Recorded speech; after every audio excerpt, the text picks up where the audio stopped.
Thank you. Thanks to that panel. It's so many topics there. I'm sorry there wasn't time for Q&A, but lesson learned again, we just have to have a longer conference next time.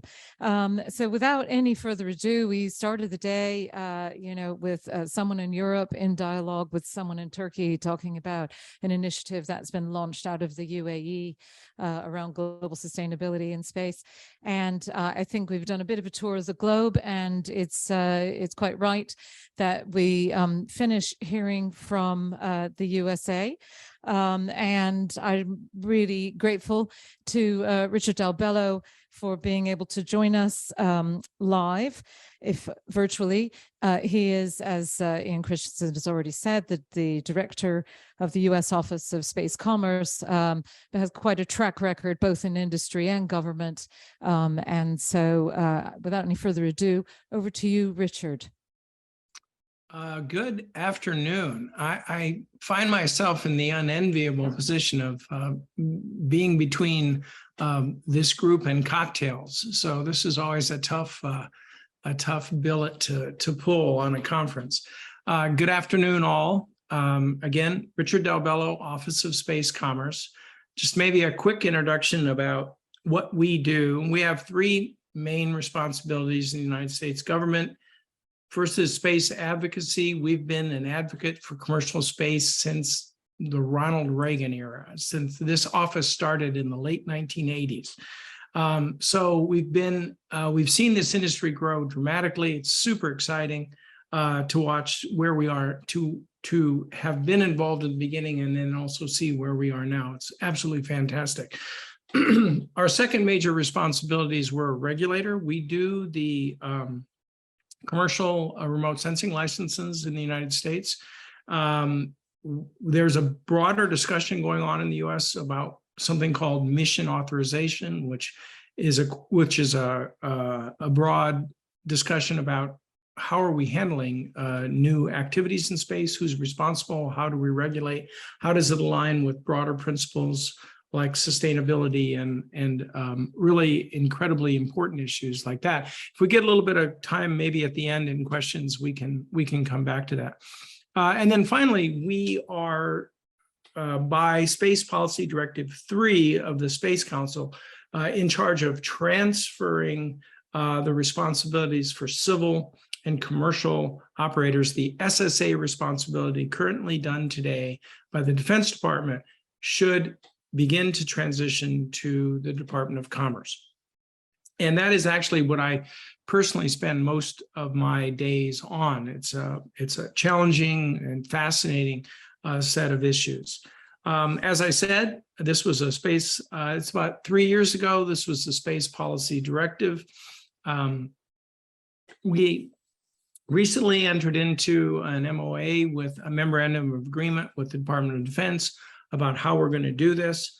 That memorandum identifies the key players in charge and then sets up two annexes, two working groups for the annexes. One is on data, how we will transfer data and create data and share data, and one is on roles and responsibilities. I always hasten to add, the Defense Department is not leaving the field. They're not going away. They are merely focusing on space domain awareness, and we're focusing on space situational awareness. So they have they want to focus on their national security mission and do less focusing on commercial and civil challenges. Where are we? We've established the working groups. We're going through that process. You know, just sort of to take two steps back, we realized when we were given this responsibility that there were perhaps three broad paths we could choose. Path number one is we could literally replicate what the DoD is doing, just port the software over and point the SSN data at the new location, and we could have replicated exactly what's going on today.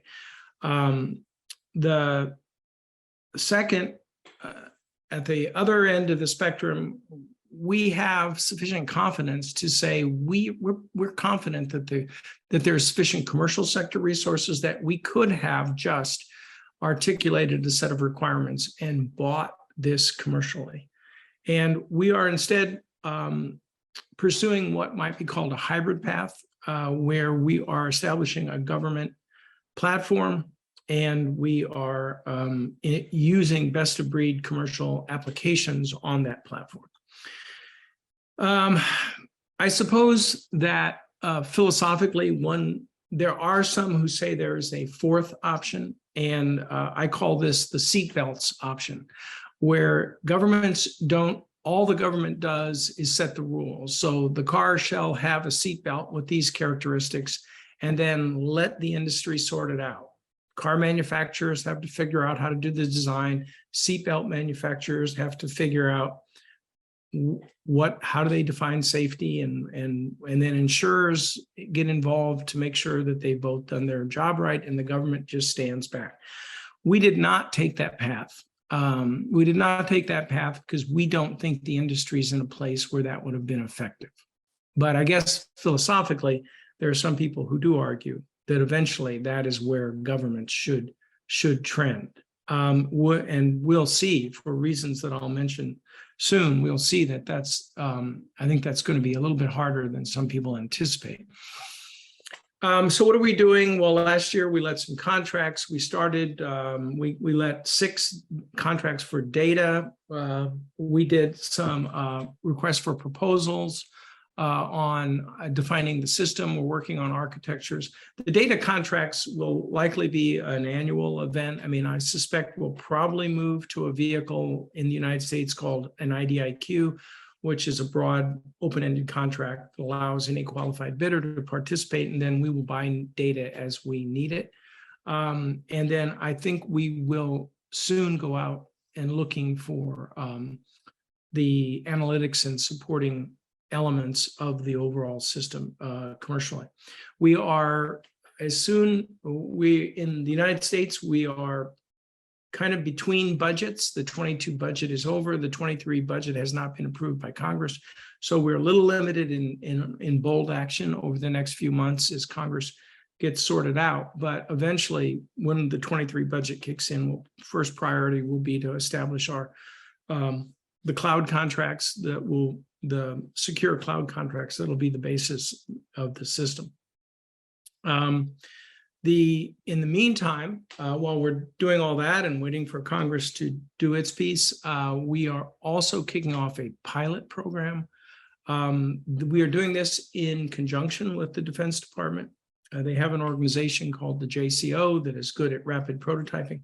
And so we have the active participation on the owner-operator side from the Space Data Association, who've offered us a range of satellites to participate in the test.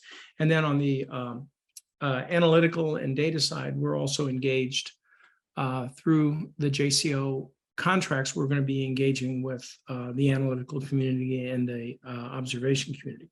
So the goal is to pull this all together and demonstrate GeoSSA. Now, whenever I say that, people go, is there a question that that's possible? And I say, no, absolutely not. We fully understand that GeoSSA, of all the hard things there are to do, it's probably the least hard. And that's why we started there, because it's not only about trying to figuring out how to work with the commercial sector, it's about also training the people within my department about how to do what it is we want to do. So it's a mutual learning experience. And it also has, because we're collaborating with DoD, it also has the element of getting DoD comfortable with the concept of the transfer and the competence that we could have on our side. Again, DoD isn't simply turning things off and walking away. They'll be working with us as we do a soft transition, probably a piece at a time going forward. If the pilot is successful, we may do another one. We may focus, for example, on launch collision avoidance or some other elements that's easily identifiable. LEO, low Earth orbit, is kind of, for all the reasons that you've already heard today, is kind of the deep end of the pool. And so we may defer getting to that for a while. One of the strangely controversial issues that I've encountered in this journey is the articulation of what is a basic versus an advanced service. We had in the government this really beautiful, simple idea that everyone would quickly agree that there are some basic services that the government should offer for free, and then that there would be advanced services that would be available in the marketplace, and people could just go avail themselves of those advanced services.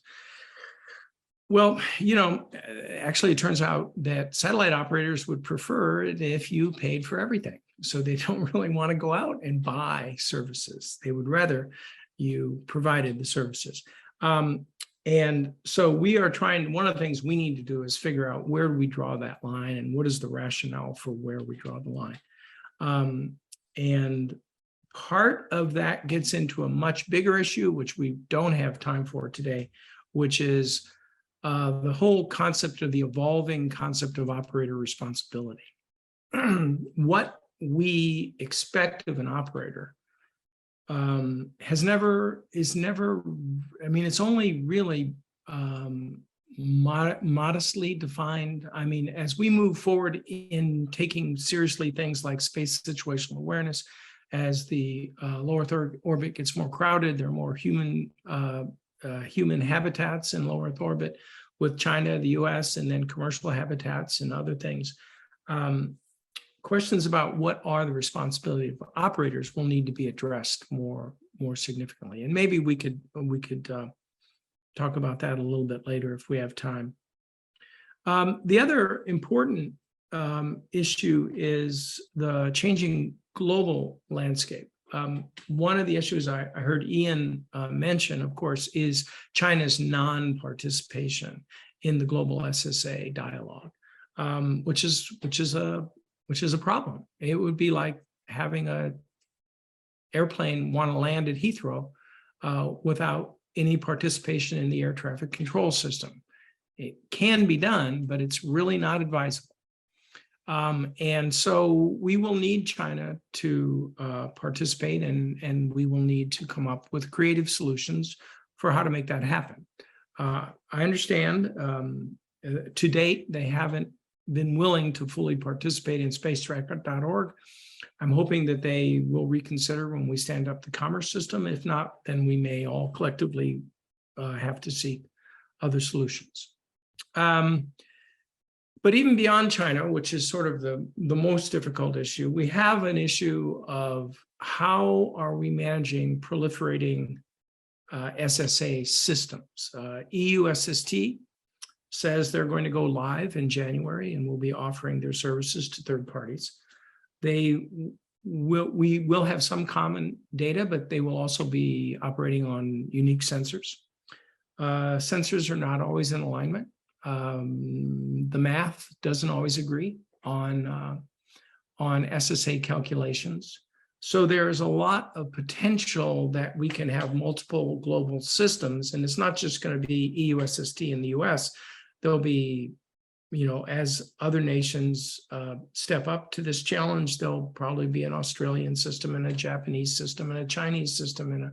And so literally operators will be able to forum shop for where they want to get their SSA data. And so the question for those of us who are in this business, or in my case, trying to get in this business, the question is there any effort to align those solutions? And do we care? So if I'm doing a conjunction, if I feel like there's a conjunction and I'm only using the US system and somebody else disagrees because they're using another system, it's not immediately clear to me how we resolve that today. So that's another challenge that we'll have going forward. I think with that, I'll just take a step back and maybe answer some questions, and be happy to engage directly with anybody. Thanks, Richard. I have lots of questions, but I'm going to let the people in the room pose questions first. Does anybody have a question they'd like to put to Richard? No, not in the room. Oh, did you put your hand up, Stuart? Well, okay, I'm going to come back to you, but that requires me to run to the back of the room. So I'm going to instead start taking some, there are some questions coming in online. So let me take some of those. First question is just, when do you think, I'm going to read it exactly as written here. When do you think the US will be ready to jump into the deep end of the pool and at least run a pilot program for civil STM and LEO? I'm hoping next year. I hope next year, if things go well with, again, our philosophy has sort of been crawl, walk, run. So, we recognize that everyone's impatient with the crawl phase. But again, like I said, it's not only a question of integrating multiple commercial systems, it's also a question of building a team that can effectively do this work. I was out, I always enjoy getting out of DC. I was out in Vandenberg a few weeks ago and spent the day with folks at the 18th Space Force who, currently do the sort of front end of the SSA job. They're actually out talking to industry, responding to questions from industry, and they've set up, and they have it may be a bit of a stretch to call it a concierge service, but they have humans whose job it is to try to answer questions. So there is this human element. It's great. We're wizards at math, and it's great. We'll have beautiful computers and beautiful displays, but at some point, humans sometimes want to talk to each other, and that gets messy. So there's a lot for us to learn as we work with the commercial sector and our DoD partners.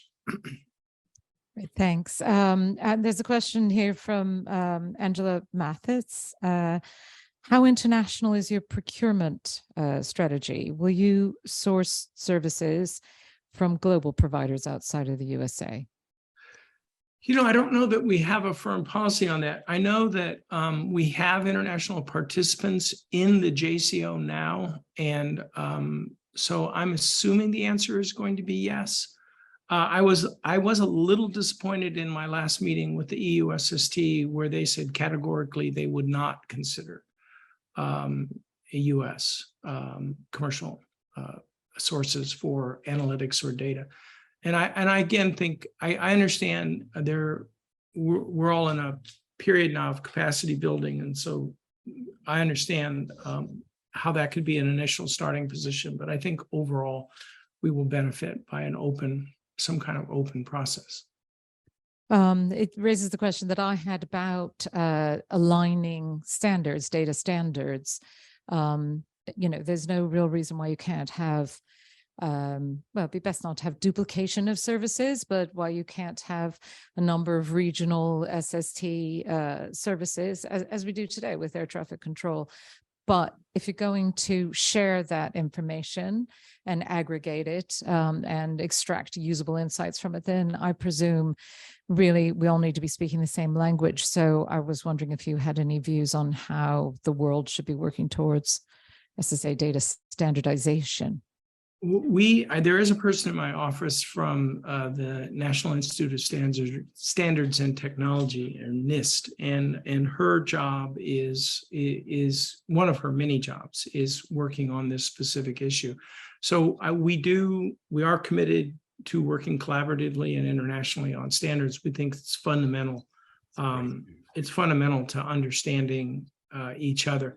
I don't think that standards necessarily addresses the question of independent systems with independent solutions, because again, as I said, you can all be operating under the same, you can understand each other in the same language, but if your sensors are out of alignment, for example, you may not be able to communicate effectively. So I think it's a bigger issue. Hi, Richard. Stuart Eves here with a microphone. I'd like to talk about the deep end, if you don't mind, just for a moment. So companies like Leo Labs are collecting data on smaller and smaller objects. It would be good if that information was out there in the public domain because people could get out of the way of it. But they're concerned to not put out data on objects that the US government would consider sensitive. So they wait until the US government has put out an LSET on an object before they're prepared to do so. Now, as far as I know, the only US sensor that's sort of getting down to the small centimetric size objects is the new Space Fence radar on Kwajalein. So are you going to start putting that stuff from there out so that, you know, kind of you open the door for Leo Labs to make life safer, or is that an advanced service?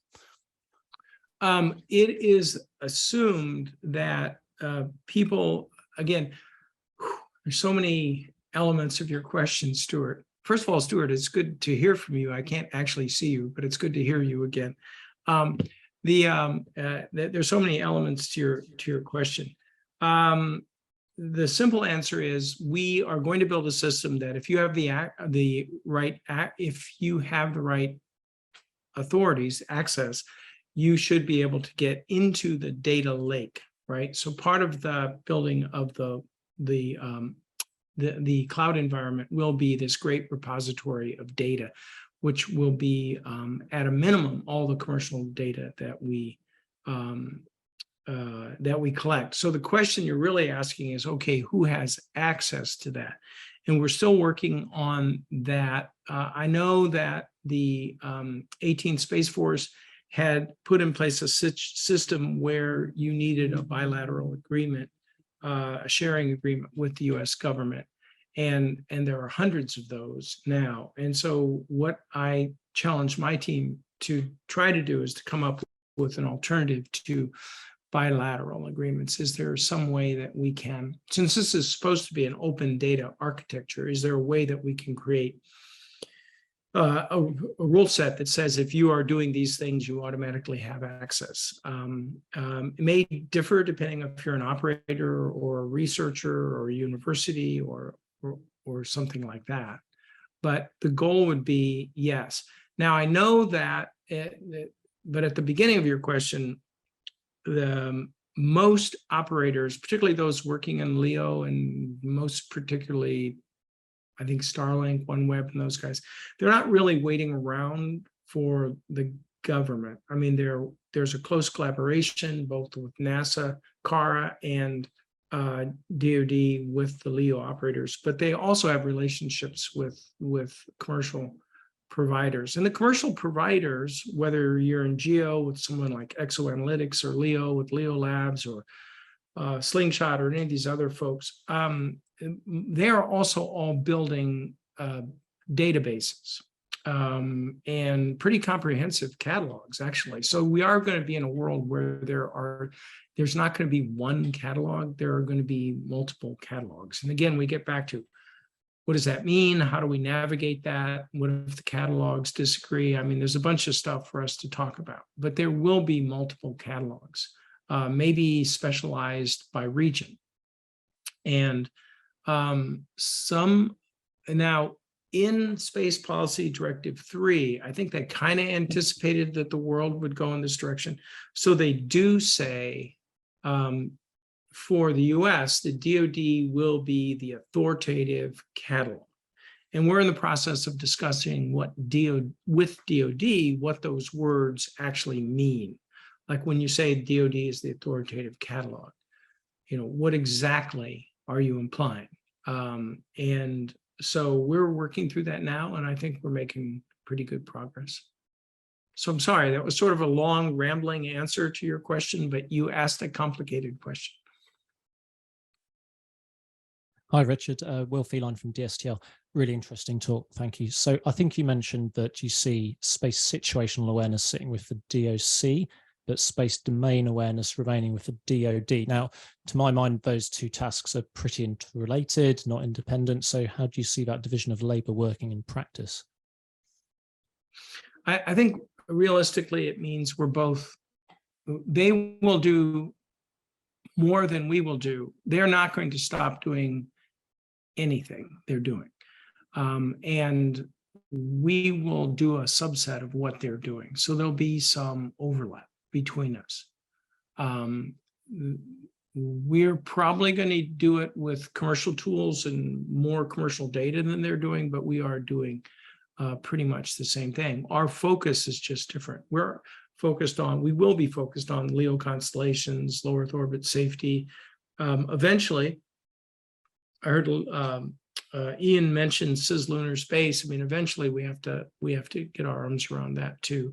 But I think that realistically, it means that we're going to have two independent teams doing many of the same things.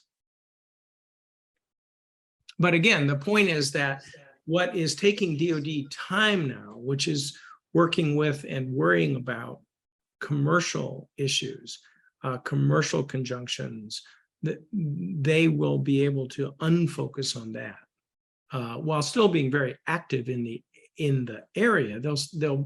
But they can unfocus on some of the problems that the commercial sector has generated. Hi, Richard. It's Mark Cole here from CGI. My company provides a foundational SDA system for UK Space Command and the UK Space Agency. You mentioned in your talk about providing a platform into which exquisite applications could be deployed. Two sort of related questions. One is the idea to have a sort of sandpit experimentation type platform, or is it purely operational? And then related to that, would there be a move to try and do some verification and validation of the results that those exquisite applications are providing? Maybe that's part of the relationship with the DoD, because obviously they have the 40 years of doing it, whereas this would be a new system. Definitely. My assumption is that, I mean, when we've conceptualized this, there is a series of multi-level boxes. Each of those boxes, you're asking a question on this level. Do I disaggregate these boxes, or do I buy all these boxes from one person? And so the question becomes, what is the most effective way? Obviously, if you take any individual commercial company, they've sort of vertically integrated their efforts to achieve a result. And so my just coming in and plucking a piece out of their system may not be the most effective. So one of the deeper dialogues that we're going to have is, as we look at each level, and there's obviously a validation box and an analytical box, and there's a bunch of different boxes, and we're in the position of asking, how do we purchase those? We've already made the decision. We don't intend to invent those. So the question is, where are we getting those capabilities, and how do we buy them? So the answer is yes to your question. There will be a validation function, but the broader question is really an acquisition one. And I think that was the second part of your question. I'm sorry, what was the first part of your question? It was whether there would be a sandbox, Oh, yes. Yeah. Specifically, yes. I mean, we have, from the get-go, the system will have what we call a proving ground, which will allow people with the right authorities to come in and test out new algorithms and play with data and try new things. And hopefully we can grow that to do other more creative R&D in the area.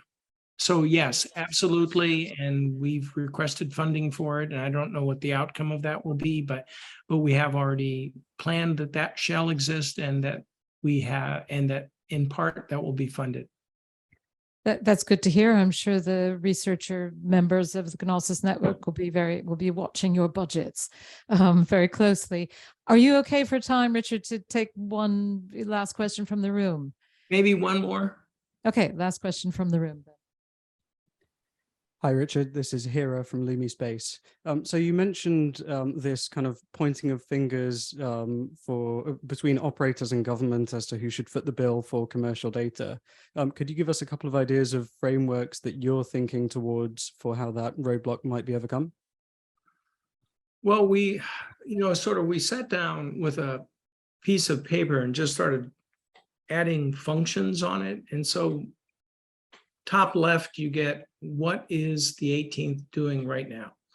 And then under that, you kind of get what's NASA CARA routinely do when they're doing this operation. So you get this big list of things. that's bigger than what the 18th is doing. But then on the other side of the piece of paper, you have a bunch of other advanced things where they're being offered commercially. Some of them, you know, you arguably ought to be in the basics, like space weather, you know, different elements of space weather should probably be in it. Other things, maybe like exquisite tracking during a close approach for a refueling operation, maybe should be the operator's responsibility. So we have a sort of a left side of the page list and a right side of the page list. The left side is what we think we should probably pay for. And the right side, you know, and all of these things, you have to, again, you have to be mindful that all the Western operators are completely mobile, right? So if you do anything that anybody deems burdensome, they can go refile in another country pretty easily. So part of our calculus has to be supporting industry while also supporting a culture that is acting more responsibly. So it's a balancing act we do all the time. I mean, you know, I would love to offer a great concierge service, but the question is, how do I rationalize asking the American taxpayer to pay for that when there are things that arguably only benefit certain people? So there will definitely be a basic service, and I have high confidence that no matter what we decide, that I will be criticized. Well, thanks, Richard. I don't want to end on that note. I will just, I'm not going to pose it as a question, but just so that all the voices get heard. There is somebody who's coming online to say, talking about historical participants in the deployment of ham radio satellites, and how now they are finding themselves wrapped up in a sort of super complex set of regulatory and the multiple agencies that are now involved. And a sort of plea saying, can government regulatory agencies think about solutions for non-commercial type of users as well as the commercial operators? And we have, you know, I hope in a lot of the sessions today had at least one person say, let's hear the voices of the people that are not shouting the loudest as we try and come up with these new solutions for keeping safe, sustainable.